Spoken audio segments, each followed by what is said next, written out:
આપણી સાથે વિલિયમ ઓનિલના મયુરેશ જોશી પણ જોડાઈ ચૂક્યા છે. મયુરેશ, સ્વાગત, ગુડ આફ્ટરનૂન. અને ઐતિહાસિક દિવસ જ્યારે આજે આપણે ચર્ચા કરી રહ્યા છીએ, ચંદ્રયાન-3 મિશનની સફળતાપૂર્વક શરૂઆત થઈ ચૂકી છે અને સાથે માર્કેટની પણ વાત કરીએ, લગભગ Q1 નંબર્સની પણ સફળતાપૂર્વક શરૂઆત થતી જોવા મળી રહી છે. મયુરેશ. Absolutely. Good afternoon, Yash. મારા હિસાબે I think બધાને અભિનંદન. I'm feeling very, very proud to be an Indian at this point of time. So Jai Hind. મારા હિસાબે I think landing પણ successful જ થશે. I think very, very optimistic on the same. તમારો outlook પણ બહુ optimistic જ હોય. So I think it should be a very, very successful mission for India as well. જેવી રીતે ઇંગ્લિશમાં કહેવાય to the moon and back. મારા હિસાબે I think આપણા markets પણ are probably hitting stratospheric levels. Chandrayaan enter કરશે અને મારા હિસાબે I think જે પણ આપણા લોજિકલ રીઝનિંગ્સ હતા અને છે for India as a whole, economy wise ho, in terms of how the economy is expected to scale up, as a number fact, yes, I think 3.75 trillion ni che, it's a no brainer. Over the next few years apne 5 trillion 6 trillion thawana છે. I think whether we want it or not, we are going to make it happen because of the demographics, because of the macros, અને જે general એક જે enthusiasm છે. હું કાલે જ વાંચતો હતો કે I think a lot of technical jobs, a lot of foreign companies are probably looking at outsourcing a lot of technical and niche jobs Indian markets માં. અને જેટલી પણ PLI schemes છે, I think a game changer થવાની છે in the next few years. So unless we hit a sell goal like we had done last time, અને જે આપણા કેપેક્સ સાયકલ છે આજની તારીખમાં, which is very, very different from 2003 to 2008, મારા હિસાબે I think આપણા પાસે right ingredients છે to probably ensure કે આપણી જે growth છે that continues to be the best in the world for the coming few years. તો મારા હિસાબે I think optimistic raise markets ઉપર. Obviously short term volatility રહેશે. You've got pain points in terms of certain sectors facing earning stagnation, sector rotation આવશે બજારમાં, but that's part and parcel of the markets. તો મારા હિસાબે I think sector stock specific approach રાખો. અને Indian markets મારા હિસાબે I think એક fine stateમાં છે. જેમ તે લાસ્ટ ટાઈમ પણ હું કહેતો હતો in terms of even the base case scenario.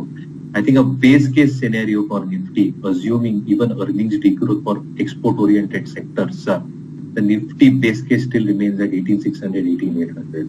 So મારા હિસાબે I think even if a fall comes, is not a significant fall for them. ભાઈ, આઈટી સ્ટોક્સમાં તો જે તેજી ચાલી રહી છે, હમણાં જ હું વિપ્રોના મેનેજમેન્ટ સાથે પણ મયુરેશ જે ચર્ચા કરી રહ્યો હતો, માર્કેટે જે એન્ટિસિપેશન લગાવ્યા હતા અને અમુક પર્ટિક્યુલર બ્રોકરેજ રિપોર્ટ્સે જે મૂડ બગાડ્યો હતો, વેચવાલી શરૂ થઈ ગઈ હતી અહીંયા, પણ જે રીતે ઇન લાઇન નંબર્સ આવ્યા છે અને ગાઈડન્સ કોઈએ ઘટાડ્યા નથી, અથવા તો કહો ઘટાડ્યો હોય તો પણ મામૂલી એવા, પરિસ્થિતિ બહુ જ રસપ્રદ જોવા મળી રહી છે. અને હમણાં જતીનજી પણ જે રીતે કહી રહ્યા હતા કે ઓર્ડર્સ જે આવી રહ્યા છે તેમાં કોઈ પ્રોબ્લેમ નથી, પણ જે ઓલરેડી ડીલ્સ છે એમાં ક્યાંક થોડા પ્રોબ્લેમ્સ જોવા મળી રહ્યા છે. મયુરેશ.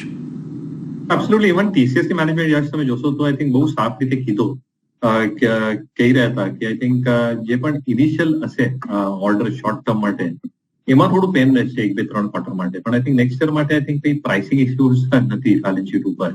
તો ઇન્ટરેસ્ટિંગ થિંગ જે આઈટી સેક્ટરમાં તે હતી બિફોર ધ રિઝલ્ટ્સ, ઘણા બધા એનાલિસ્ટ અને ઘણા બધા investors, traders were expecting a lot worse to come through. So I think જેટલી પણ આપણે એક લાઇટ પોઝિશન હતી સેક્ટરમાં, અને બીજી વસ્તુ I think જે એક્સપેક્ટેશન હતી, જેવી રીતે મેનેજમેન્ટ કોમેન્ટરીઝ આવ્યા છે હજી સુધી companies, you are absolutely right. I think marginal contraction છે અથવા there is no major deviation, જે પાછલા ક્વાર્ટરના કોન્ફરન્સમાં પણ કીધેલું એવી રીતે.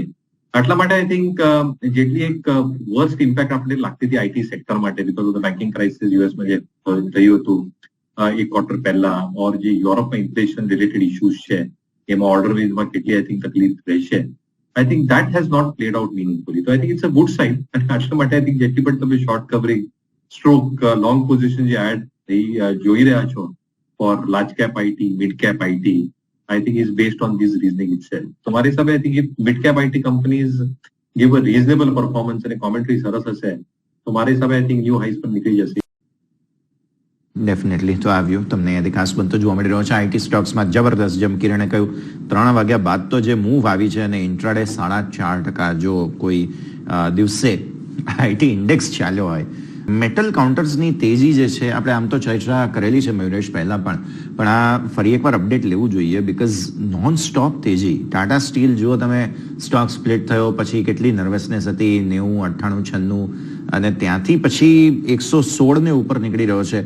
52 વીક અહીંયા 124 સુધી જઈને આવે છે stock, no doubt about it, but બહુ જબરદસ્ત તેજી જોવા મળે છે. ઇવન હિન્દાલ્કો છે, જેએસડબલ્યુ સ્ટીલ માટે તો સેન્સેક્સમાં જે એન્ટ્રી હતી એ પણ એક ટ્રિગર હતું.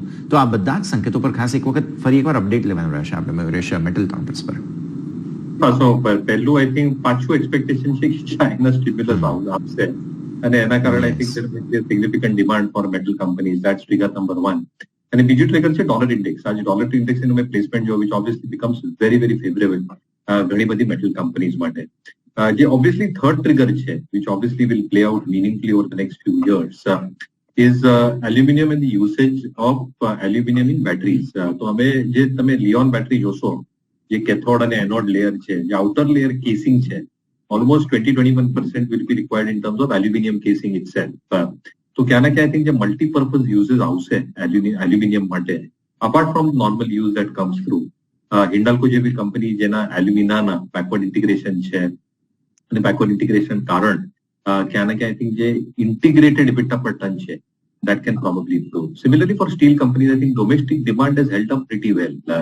આજની તારીખમાં ચાઇનીઝ ઇકોનોમી જ્યારે રિબાઉન્ડ થશે second half or first half of next year, whenever that happens, I think that demand for consumption and reprocessing will come back in a way કે I think જે numbers આ વર્ષે report થશે અને જે આગલા વર્ષે આવી શકશે can show huge amount of compounded growth. તો મારા હિસાબે I think માર્કેટ થોડા ahead of the curve નીકળી ગયા છે.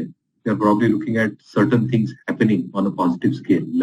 And therefore, metal companies are probably reacting the way they are. But within metals, as I've always maintained, I think aluminum companies like Hindalco can do exceedingly well over the next 4 to 5 years. ઓલેક્ટ્રા અને હવે JBM auto, મયુરેશ ખાસ ચર્ચા કરવી જોઈએ. નવી બસનો order મળ્યો છે આ બધાને. ઓલેક્ટ્રામાં ડેફિનેટલી સામે થોડી નફા વસૂલી હતી કેમ કે ઓબ્વિયસલી ઘણો ચાલી ચૂક્યો છે, પણ હવે JBM ઓટોને પણ નવી બસીસનો ઓર્ડર મળી રહ્યો છે. જબરદસ્ત તેજીમાં છે અને જે JBM ઓટોને નવી ઓર્ડર મળી છે 5000 બસીસની, average selling price depending on the type of bus that they make is anywhere between 1.5 to 2 odd crores. તો મેનેજમેન્ટની એક એક્સપેક્ટેશન એ છે કે 7,500 કઈ 10,000 કરોડની આજુબાજુનું એક રેવન્યુ એક્રીશન થઈ શકશે in next 2 years. Next year માટે આઈ થિંક 6,000 કરોડની આઈ થિંક એક રેવન્યુ ટાર્ગેટ રાખી છે management, 12% margin, which is compared to 3,800 or 3,900 crores for this financial year. તો મારી હિસાબે આઈ થિંક એક જબરદસ્ત અર્નિંગ્સમાં અક્રીશન આવશે 2 વર્ષમાં. કદાચ stock is probably reflecting that, JBM auto in particular. પણ મારી હિસાબે આઈ થિંક આ બેઓ stocks, assuming the kind of orders that they have won, જેવી રીતે એક્ઝિક્યુશન રહેશે અને payments happen on time, that's the best part. Yes, એમાં કઈ પેમેન્ટ એલોંગેટેડ સાયકલ નથી. The moment you deliver the bus in a matter of a few days, payment start coming through. એટલા માટે I think જે receivable position હોય elongated નહીં હોય અને working capital stress balance sheet ઉપર નહીં આવે. આટલા માટે રિટર્ન રેશિયોઝમાં એક જબરદસ્ત સુધાર જોવા મળશે. તો ક્યાં ના ક્યાં આ બેઓ સ્ટોક્સમાં જબરદસ્ત મોમેન્ટમ કન્ટિન્યુ છે. બિલકુલ, તો આ સંકેતો પર ખાસ નજર રહેશે. મયુરેશ, સમય વિશે રજા લેવાનું આપના ડિસ્ક્લોઝર્સ. યશ, આજે જે સ્ટોક્સ ડિસ્કસ કર્યા મારા પોતાની કે સ્ટોક્સમાં હોલ્ડિંગ નથી. આ સ્ટોક્સ ક્લાયન્ટ સાથે ડિસ્કસ કર્યા હોય થ્રુ રિસર્ચ રિપોર્ટ્સ, ક્લાયન્ટ પાસે હોલ્ડિંગ હોઈ શકે, but please consult your financial adviser before investing. And thank you so much for relieving a little bit early on this. Thank you, ખૂબ ખૂબ આભાર અને હેપી વીકેન્ડ મયુરેશ તમને.